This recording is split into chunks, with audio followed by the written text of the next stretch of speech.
आज की इस वीडियो में बात करेंगे class 9th subject science worksheet number 78। Date है 28/01/2022। Name of the student, name of the class teacher. बच्चे अपना नाम यहाँ लिखेंगे, यहाँ क्लास टीचर का नाम लिखेंगे। ये जो वर्कशीट है directorate of education GNCT of Delhi द्वारा रिलीज की गई है। जो चैप्टर हमारा चल रहा है chapter why do we fall ill, हम बीमार क्यों पड़ते हैं। इसमें आज हम जानेंगे प्रिंसिपल ऑफ प्रिवेंशन, प्रिंसिपल के रूल्स नियम्स के बारे में हम जानेंगे। जो आज का सब टॉपिक के बारे में हम डिस्कस करेंगे, प्रिंसिपल ऑफ प्रिवेंशन। आप इस चैनल पे वीडियो के स्टार्ट करने से पहले, आप अगर इस चैनल को पहली बार देख रहे हो तो सबसे पहले अमर सर जी यूट्यूब चैनल को सब्सक्राइब कर लें। यहाँ पे सारी वर्कशीट आपको कराई जाती है 6 से लेकर 10th क्लास तक की। तो आप इस चैनल को सब्सक्राइब करें और वीडियो को शेयर करना ना भूलें। चलिए स्टार्ट करते हैं वीडियो को। जिज्ञासा दीदी, how can we save our self from any disease. हम किस तरीके से किसी डिजीज से हम अपने आप को बचा सकते हैं। ज्ञान, we know that disease harm our body in several way. जैसे कि हम सब जानते हैं कि हमारी बॉडी को डिजीज अलग अलग तरीके से हार्म पहुंचाता है, नुकसान पहुंचाता है। So it rightly said prevention is better than cure. इसलिए ऐसा कहा गया है कि प्रिवेंशन जो है वो बेटर है क्योर से। कहने का मतलब ये है, इस लाइन का समझते meaning, prevention is better than cure. इसका मतलब ये है कि जैसे कोई भी डिजीज़ है, जैसे कि सोसाइटी में कोई डिजीज़ या किसी कम्युनिटी में या कहीं पर भी सराउंडिंग में कोई डिजीज़ का इन्फेक्शन हो गया है, या वहाँ पे डिजीज़ का, मैं कहता हूँ डिजीज़ ब्लास्ट हो चुका है। जैसे फॉर एग्जांपल कोविड है, आज हमारे सोसाइटी में या समाज में क्या है, कोविड, हर जगह कोविड कोविड कोविड चल रहा है। तो उसके लिए क्या है, प्रिवेंशन के कुछ रूल्स हैं, उसके लिए कुछ प्रिंसिपल्स है। क्या है, मास्क वियर करके रखना है, सोशल डिस्टेंसिंग का मेंटेन करके रखना है आपको। इसके अलावा आपको क्या करना है कि अपने हैंड को सैनिटाइज या वॉश करते हुए रहना है। That is called prevention. ठीक है। क्योर कहने का मतलब है कि फर्दर आपको डिजीज हो गई, फॉर एग्जाम्पल आपको इन्फेक्ट हो गए कोविड से, तो कोविड से फिर कैसे बचा जाए। अब आपको तो डिजीज होगी तो इसके लिए आप मेडिसिन लेंगे या ट्रीटमेंट करेंगे, डेट इज कॉल्ड क्योर।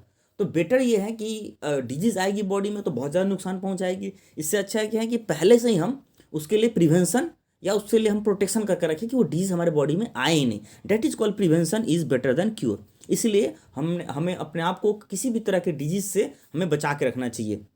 ठीक है। There are two basic way by which we can prevent disease.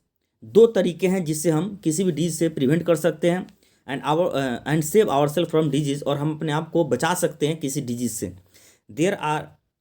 These are also known as principle of prevention. इसको हम प्रिंसिपल ऑफ प्रिवेंशन के नाम से भी जानते हैं। जो पहला है इसमें प्रिंसिपल ऑफ प्रिवेंशन में, general way of prevention, these are applicable for the prevention और of all kinds of disease. ये हर तरीके की डिजीज से प्रिवेंट करने के लिए मदद होता है। डेट इज कॉल्ड, जो हमारा क्या है कि prevention application applicable for the prevention of all kinds of disease, मतलब हर तरह की बीमारियों से ये हमें क्या करता है, प्रिवेंट करके रखता है, बचा के रखता है। And the second one is specific way of prevention, that is called immunisation.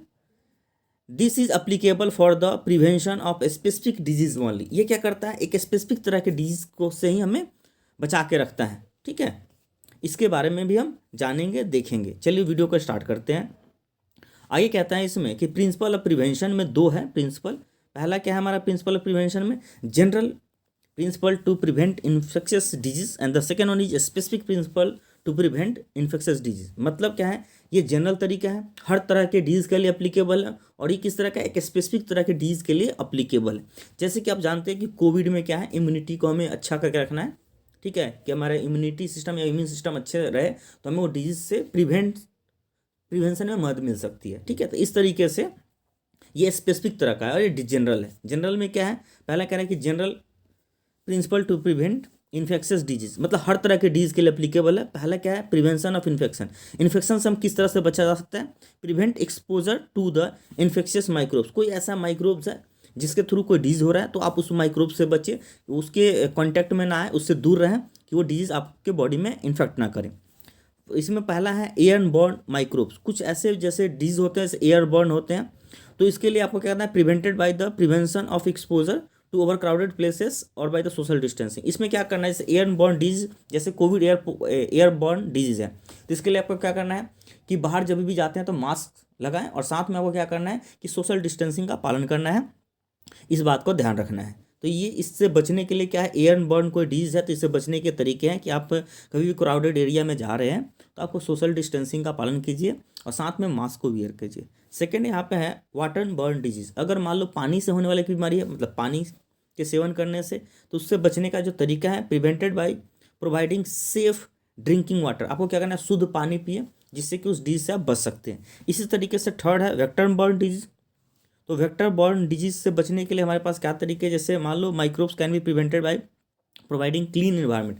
अपने वातावरण जो भी आसपास का सराउंडिंग है उसको क्लीन कर रखे। जैसे कि स्टॉप करना है आपको मस्कीटो के ब्रीडिंग का, या आपको क्या करना है, distancing from the rabid animal. कहने का मतलब जो रैबिज जो बीमारी क्रिएट करते हैं, जैसे कुत्ते काटने से हमारे बॉडी में क्या होता है, रैबिज हो जाता है ना, तो उससे बचने के लिए हम क्या कर सकते हैं, इस तरह के एनिमल से हम डिस्टेंसिंग मेंटेन करके रखें, इन तरह के एनिमल के हम कॉन्टैक्ट में ना आए। इस बात को आपको ध्यान रखना है। साथ में जैसे कि मस्कीटो है, मस्कीटो से आपको पता है कि डेंगू मलेरिया हो जाता है, तो अपने एरिया के आसपास की सोसाइटी को क्लीन करके रखें, जिससे कि मस्कीटो उसमें ब्रीडिंग ना करें, मस्कीटो बढ़े नहीं। इस बात का ध्यान रखना है। Thus we can say that public hygiene is essential for the prevention of infectious disease. इसलिए हम कह सकते हैं कि पब्लिक हाइजीन जो है वो बहुत इंपॉर्टेंट है, किसके लिए, प्रिवेंशन ऑफ डिजीज, किसी भी डिजीज को बचाव के लिए। सेकेंड हम बात करते हैं to strengthen the immune system of our body. हम अपने बॉडी की इम्यूनिटी को बूस्ट किस तरह से कर सकते हैं, कैसे हम अपने बॉडी की इम्यून सिस्टम को बढ़ा सकते हैं। The immune system of our body is normally fight off microbes. क्या करता है, हमारे बॉडी को ये फाइट करता है माइक्रोब से। टू स्ट्रेंथन इम्यूनिटी और immune system followings can be done. ये तरीका है जिससे हम अपनी इम्यूनिटी को हम बूस्ट कर सकते हैं। क्या तरीका है, पहला है टेक बैलेंस डाइट। हमें क्या करना, हमेशा बैलेंस डाइट लेना है। फर्स्ट बात क्या करना है, हमें हमेशा क्या करना है, बैलेंस डाइट ले। साथ में अवॉइड करना है क्या, जंक फूड। रेगुलर एक्सरसाइज, हमें जो भी बाहर के फूड होते हैं जंक फूड, उसको नहीं खाने से, चिप्स होते हैं या बाहर के मार्केट के जो भी फूड होते हैं आप बहुत कम खाएं, उससे अपने आप को प्रिवेंट करके रखें, उसको अवॉइड करें। जंक फूड को, रेगुलर आप एक्सरसाइज करें। अपने बॉडी को फिट करने के लिए क्या करना है, आपको एक्सरसाइज करना है। बैलेंस डाइट मतलब जो भी आप फूड लेते हैं बिल्कुल प्रॉपर अमाउंट में लें। विटामिन मिनरल्स, प्रोटीन्स, कार्बोहाइड्रेट जो भी आप लेते हैं वो आपको प्रॉपर अमाउंट में अपने बॉडी में बैलेंस्ड होना चाहिए। ये नहीं कि फैट्स बहुत ज़्यादा हो रहा है या आपके बॉडी में कार्बोहाइड्रेट बहुत ज़्यादा हो रहा है, प्रोटीन्स बहुत ज़्यादा हो रहा है, तो उससे आपकी बॉडी डिसबैलेंस होगी, तो आपकी बीमारी होने के चांसेस ज़्यादा हैं।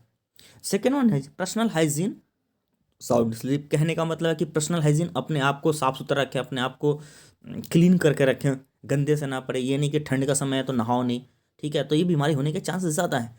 आप प्रॉपर तरीके से अपनी बॉडी को क्लीन करें, ऑयलिंग करें, जो भी जो प्रॉपर होता है, अपने ड्रेसेस को क्लीन करके पहने, ये नहीं गंदे गंदे कपड़े पहन रखे हैं। स्लीप मतलब प्रॉपर आप अच्छी नींद ले, 7-8 घंटे की जो नींद होती है वो प्रॉपर आप नींद लें, एक तरह के साउंड स्लीप करें, ठीक है, तो आपकी बॉडी अच्छे से मेंटेन रहेगी, इम्यूनिटी बूस्ट होगी। से नो टू अल्कोहल्स। आप अपने लाइफ में अल्कोहल ना पिएं, ये आपके लीवर को डैमेज करेगा। स्मोकिंग ना करें, आपके लंग्स को डैमेज करेगा। फिर आपको तंबाकू ना खाएं, तंबाकू आपको क्या करेगा, पूरे माउथ को ख़राब कर सकता है। इसके अलावा कोई ड्रग्स ना ले, ठीक है। तो ये सारे जो तरीके हैं, say no to alcohols, smoking, tobacco और ड्रग्स, किस तरह के ड्रग्स इस तरह का सेवन ना करें, इस बात को ध्यान रखें। And the fourth point is keep hydrated yourself. अपने आप को हमेशा अपने बॉडी में पानी देते रहें, ये नहीं कि पानी की कमी हो जाए आपके बॉडी को, ठीक है। Avoid self meditation and stress, ठीक है, किसी तरह का क्या करना है आपको, स्ट्रेस ना ले, ठीक है। इस बात का ध्यान रखें कि किसी तरह का स्ट्रेस टेंशन ना ले, ठीक है। इससे क्या हो सकता है कि आपकी इम्यूनिटी डाउन हो सकती है, ठीक है। इस बात का ध्यान रखें कि किसी तरह का स्ट्रेस आप ना लें, तो इससे आपकी इम्यूनिटी बूस्ट हो जाएगी। आगे हम पढ़ते हैं कि इम्यूनिटी होती क्या है। What is immunity. इम्यूनिटी होता है क्या, द रेजिस्टेंस और पावर और the ability of body to defend itself against the pathogen. किसी तरह की बीमारी से बचने के लिए आपकी बॉडी खुद से रेसिस्ट करती है, एक पावर होती है जिससे कि डिफेंड करती है उस तरह के बीमारी से लड़ने के लिए, उसी को हम इम्यूनिटी के नाम से जानते हैं। जो कि हमारी बॉडी में इम्यूनिटी अगर बूस्ट है, मतलब अच्छा है, तो हमें वो बीमारी जल्दी नहीं इफेक्ट कर पाएगी हमारी बॉडी को। तो ये खुद ही क्या करता है, आपकी बॉडी इफेक्ट करती है, डिफेंड करती है, ठीक है, किसी तरह से बीमारी से बचने के लिए। चलिए, आई होप कि आपको ये वर्कशीट समझ में आया होगा। आइए अब क्वेश्चंस के बारे में डिस्कस करते हैं। What are the general ways to increase our immunities. क्या तरीका है आपके इम्यूनिटी को बूस्ट करने का, बढ़ाने का क्या तरीका है इम्यूनिटी को। तो general ways to increase our immunity, immunity को बूस्ट करने का ये 4 तरीका है। स्ट्रेंथन करने का ये तरीके जो है, ये 4 तरीका लिखा हुआ है। Take balance diet, personal hygiene, say no to drugs, और ये तो ये आपका आंसर नंबर 1 हो जाएगा। अपने बैलेंस इम्यूनिटी को बूस्ट करने का जनरल तरीका ये है, इस तरीके से आप इम्यूनिटी को बूस्ट कर सकते हैं। सेकेंड क्वेश्चन कहता है what are the basic principle of prevention of communicable disease. क्या बेसिक प्रिंसिपल है प्रिवेंशन ऑफ कम्युनिकेबल डिजीज? तो आप बेसिक प्रिंसिपल आप क्या लिख सकते हैं, ये देखिए प्रिंसिपल ऑफ प्रिवेंशन लिख रखा है ना, तो आप लिखेंगे, मैं बता रहा हूँ, आप सबसे पहले क्या लिखेंगे कि एक पॉइंट ये लिखेंगे और दूसरा पॉइंट ये लिखेंगे प्रिंसिपल में।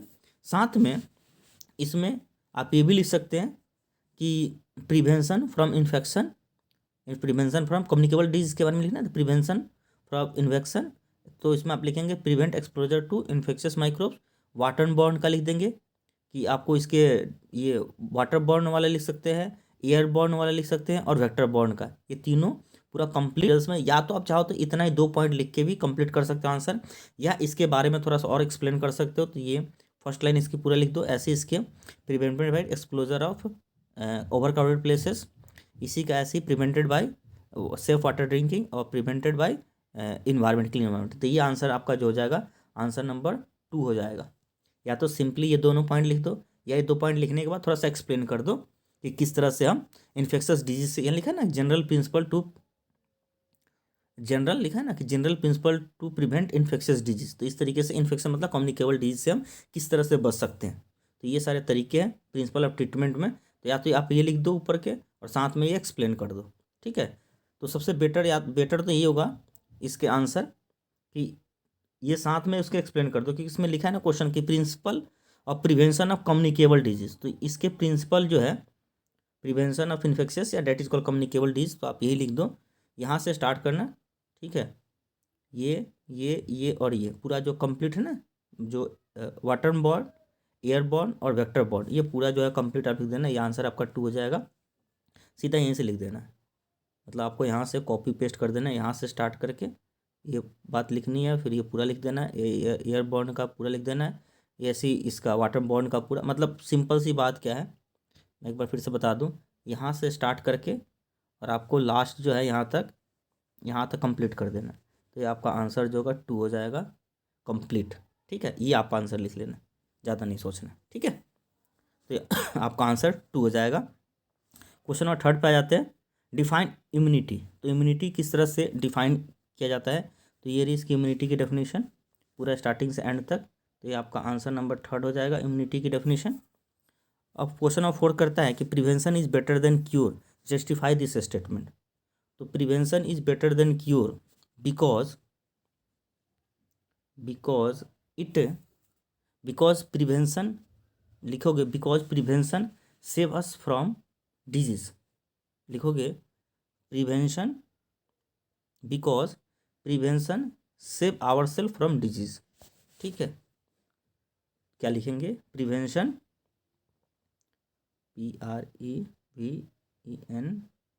PREVENTION, प्रिवेंशन लिखोगे बेटा, prevention save us from disease, ठीक है। या मैंने इसके बारे में पहले एक्सप्लेन किया है, तो वीडियो को और पहले करके और इसको अच्छे से समझ के आप वीडियो को कंप्लीट कर लें। आपको ये सेल्फ लिखना है, इस स्टेटमेंट को जस्टिफाई करना है, जो मैंने पहले ही आपको समझा रखा है कि किस तरह से प्रिवेंशन जो होता है बेटर होता है क्योर करने से। आई होप आपको ये वर्कशीट समझ में आई होगी। वीडियो आपको कैसा लगा कमेंट सेक्शन में लिखें। वीडियो को मैक्सिमम दोस्तों तक शेयर करें, वीडियो को लाइक करें, शेयर करें, सब्सक्राइब करें चैनल को। वीडियो को देखने के लिए बहुत बहुत